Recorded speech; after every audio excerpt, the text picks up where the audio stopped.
We originally wanted to make a video about the 10 most broken abilities in MoP, but we ran into a problem. Turns out there's a lot more than 10, like holy sh**.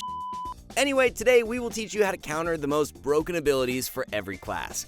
These are the buffs, debuffs, and cooldowns that you absolutely need to track in Arena. And if you want to skip the annoying process of configuring every single add-on, we got you covered with our brand new update to the skill cap UI. With the click of a button, we will set up everything for you. Skill cap members will even get extra profiles for the most important add-ons, including Omnibar, Omni-CD, better Blizz plates, and we'll even get in-game Bislists and automatic reforge profiles that make it insanely easy to gear up.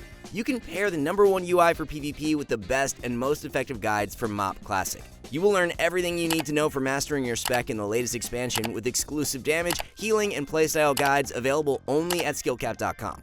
Our service is backed up by a rating gain guarantee where we promise to deliver results. Just be sure to use the discount link below to sign up. For now, let's get back to the video.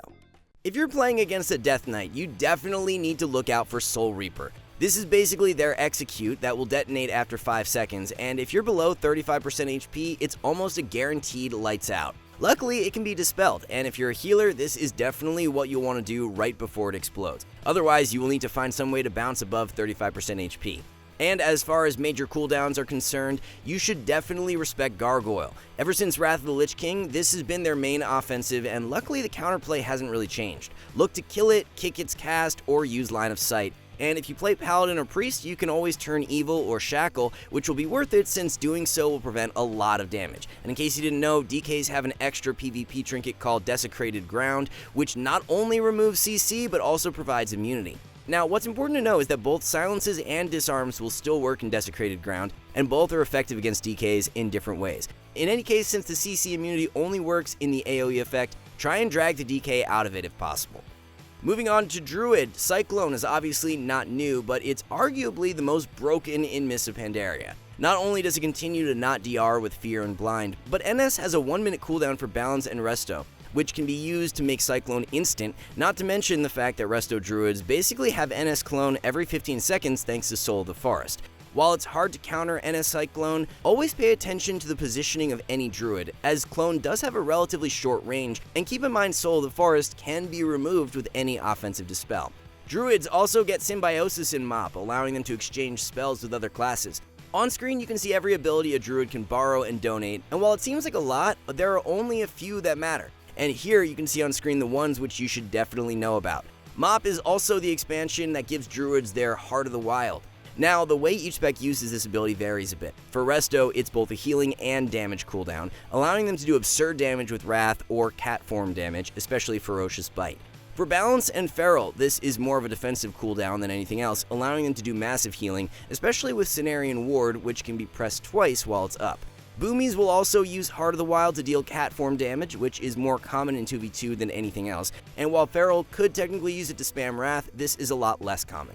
There's no direct counter to Heart of the Wild, but you just need to be aware of the damage or healing potential each spec can do while it's up. Now moving on to Hunters, a lot of you might be expecting Stampede to make it on this list, and while this ability was giga broken at the start of the original expansion, it was eventually nerfed in a bug fix. Instead, the real Stampede you should care about is a Murder of Crows, which is a super long-lasting dot, which means even if you LOS, you're still going to be taking damage. When a hunter uses this, it's usually a good time to buckle up, being ready to trade a defensive. And if you're a healer, you should definitely be aware that every hunter spec has access to Wyvern Sting in MoP, which is a long duration sleep effect. Luckily, this ability has some counterplay. For one, it has a bit of a travel time, which means it can be immuned with Shadow Meld, countered by Shadow Word Death, removed by Tremor, or simply cleansed by any hybrid that can remove poisons. If you've been keeping up with the meta, you already know Frost Mages are one of the god tier specs in MoP, and you definitely need to know how to counter their most broken abilities. Starting with Alter Time, which is super broken this expansion since it will even snapshot buffs, which means the Mage can preserve Brain Freeze procs or Fingers of Frost, or even temporary external buffs like Hand of Protection. Luckily, Alter is a magic buff and can be offensively dispelled, which you should try and do ASAP. Mages can even use Alter Time to snapshot their Presence of Mind, which is easily one of the most broken abilities in the expansion. Every spec has this as a talent, and is typically used to land Polymorph or Ring of Frost on enemy healers. It can be hard to counter since they will typically consume it instantly, but do keep in mind Palm can be dispelled and mages will typically try and use it in the opener, so you can potentially outplay it with LOS or mechanics like Grounding Totem.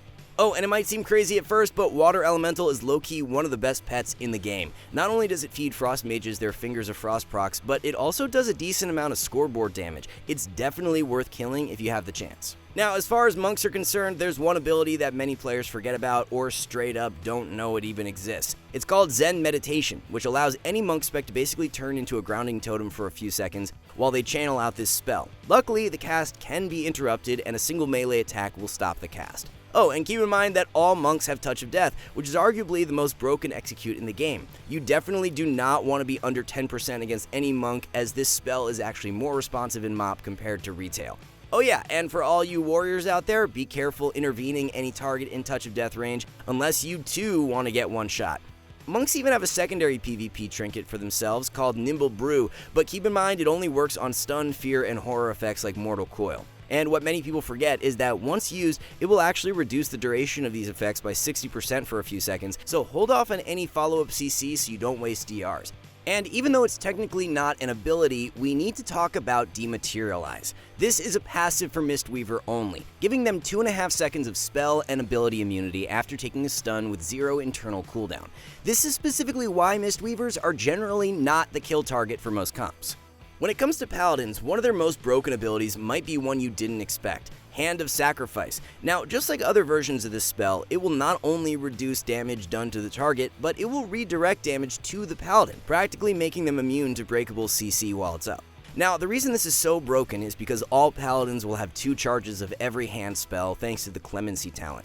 Ret Paladins can even remove CC off their teammates with Hand of Sac and can do it twice in a row, so you better get ready to cross CC them in Arena, and no matter what, be quick to dispel Hand of Sacrifice the moment you see it. And when it comes to their big CDs, we know that Avenging Wrath gets all the attention, but Guardian is the real cooldown you need to worry about for Ret and Holy. For Ret, this is a big damage CD, giving them a stacking buff they will eventually combine with Wings, and for Holy, Guardian will basically double all of their healing. No matter what though, your goal is simple: CC the Paladin. You want to deny Holy Paladins from healing while it's up, and against Ret Paladins use Guardian as a signal they are about to pop Wings, and try and CC them immediately once they do. Moving on, Priests are yet another class with some sleeper OP abilities, including the combo of Spectral Guise and Angelic Feather, which they will use to sprint across the map while invisible in order to CC your healer. One of the best workarounds to this is something you should already be doing: keeping the Priest slowed. Priests can't really do anything about snares when they're playing Feather, and for extra credit, if you play Druid or Hunter, you can prevent them from stealthing with Fairy Fire or Flare. Every Priest spec also has access to Psyfiend, which will spam cast Fear on your entire team unless killed. And speaking of sniping down NPCs, be sure to kill Lightwell against Holy Priests, but keep in mind that better players will hide this like an Easter egg. By the way, for all of you Holy Priests out there, be sure to check out our Holy Priest course after this to learn some tricks on how to hide your Lightwell.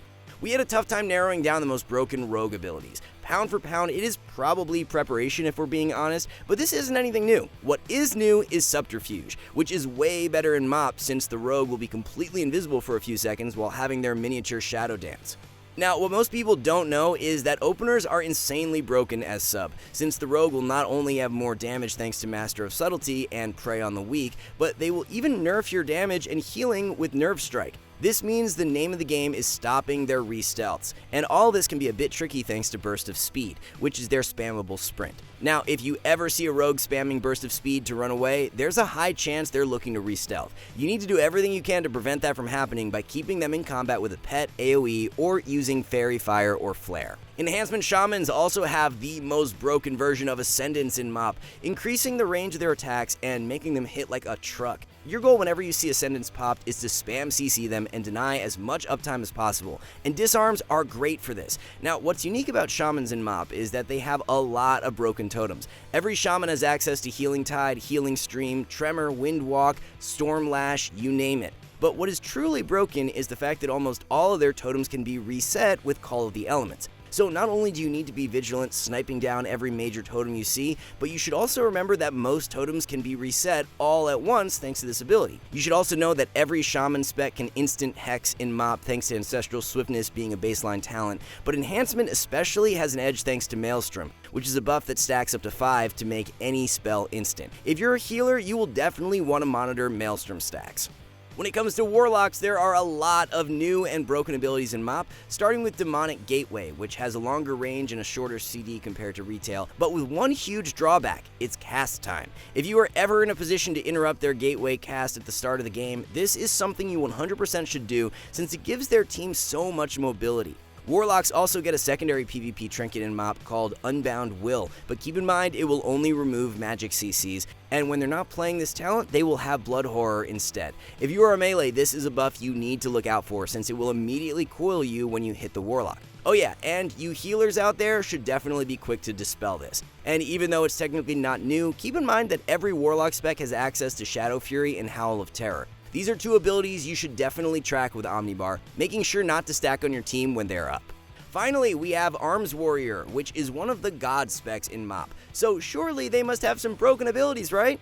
Obviously, and one of the scariest abilities in the expansion is Skull Banner, which gives the warrior and their entire team a huge crit multiplier, which they will always pair with Recklessness. This is yet another one of those NPCs that you should immediately kill no matter what. Warriors also have one of the most broken passive defensives in the entire game with Second Wind, which is a giga broken self-heal that procs when they are low. The trick to killing warriors in this expansion is to prioritize your burst damage to completely go through Second Wind. If you catch them in battle stance without a trinket, you need to make the most of it. Arms Warriors also get Shockwave in MoP, which lasts much longer than its retail version. You should definitely track this on Omnibar in order to spread out with your team, since its cooldown gets reduced if it hits 3 targets. And if you want to skip the annoying process of setting up your add-ons to track all these broken abilities, we've done all the work for you with our brand new PvP UI. Let us set up your entire interface with the click of a button. It's that easy. And not only do SkillCap members get a fully configured interface, but an insane head start on the competition. We are the #1 resource for mastering MoP PvP with hundreds of guides available right now.